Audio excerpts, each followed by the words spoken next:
Davom etamiz. Sog'lom turmush tarzini keng targ'ib etishga qaratilgan ommaviy sport tadbirlari Toshkent shahrida muntazam tashkil etilmoqda. O'zmilliybank aksiyadorlik jamiyati tashabbusi bilan Yoshlik sport majmuasida o'tkazilayotgan mazkur musobaqalar har hafta davom ettirilib, ishtirokchilarni birlashtirmoqda. Unda bank xodimlari va tashkilotchilar turli sport yo'nalishlarida o'z kuchlarini sinab kelmoqda.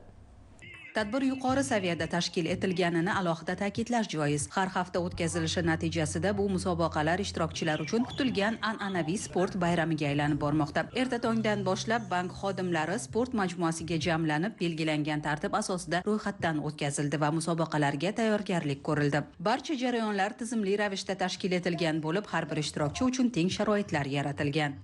Muhtaram Prezidentimizning tegishli qaror farmonlariga asosan aholini ommaviy sportga jalb qilish maqsadida O'zmilliybank ham har shanba kunini sport kuni deb e'lon qilgan va bu muntazam ravishda bank xodimlarini sport yo'nalishiga jalb qilgan holda tashkillashtirilmoqda. 6 ta sport turi bo'yicha sport mashg'ulotlari tashkillashtirilgan va barcha bank xodimlari faol tarzda ishtirok etishmoqda. Qolaversa, professional murabbiy jalb qilgan holda Prezidentimiz ta'kidlab o'tganlaridek crossfit sport turi ommaviy tarzda tashkillashtirildi va bank xodimlari orasida juda ijobiy qabul qilindi. Albatta bu bir kunlik emas, sport tadbirlarimiz har hafta muntazam ravishda davom etib keladi.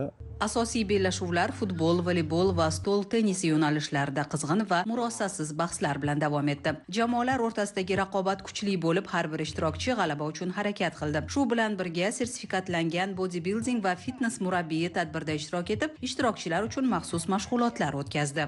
6 ta sport turi bo'yicha musobaqa o'tkazilmoqda. Futbol, shaxmat, voleybol, stol tennisi, badminton va shu kabi sport turlari. Shaxsan men futbol turi bo'yicha qatnashyapman. Bizga bu yuqori kayfiyat ulashmoqda va o'zimizni yanada sog'lom his qilishga yordam bermoqda. Mazkur tashabbus nafaqat jismoniy faollikni oshirish, balki jamoa ichida hamjihatlikni mustahkamlashga ham xizmat qilmoqda. Har hafta izchil tashkil etilayotgan bunday tadbirlar ommaviy sportni rivojlantirishda muhim ahamiyat kasb etadi.